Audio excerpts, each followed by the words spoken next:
Self-reliance, living a life without dependence. Chapter 1. A Mother's Embrace.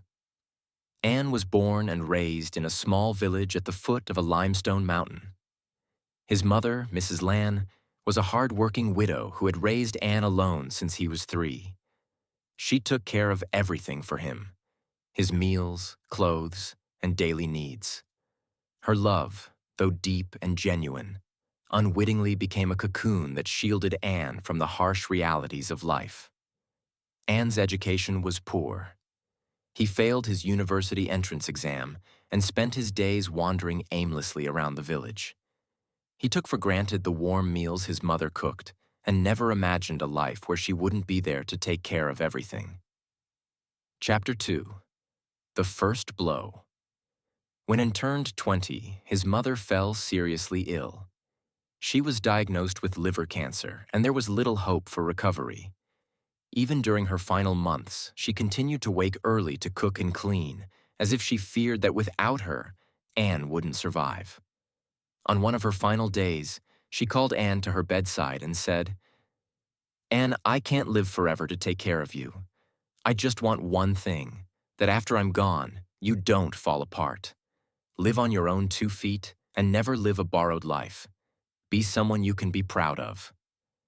She passed away on a misty April morning, and the house fell into an eerie silence, like no one had ever lived there.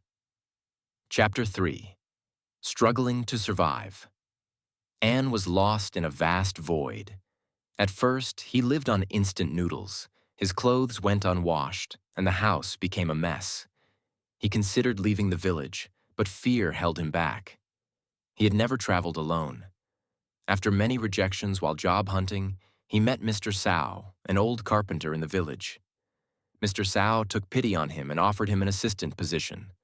The work was hard: lifting wood, sanding, chiseling. Anne's hands blistered and bled. Many times he wanted to quit, but his mother's words echoed in his mind, giving him the strength to carry on. During the day, he worked. At night, he taught himself how to cook, read books on carpentry, and even relearned basic math and grammar. Slowly, his life began to gain structure.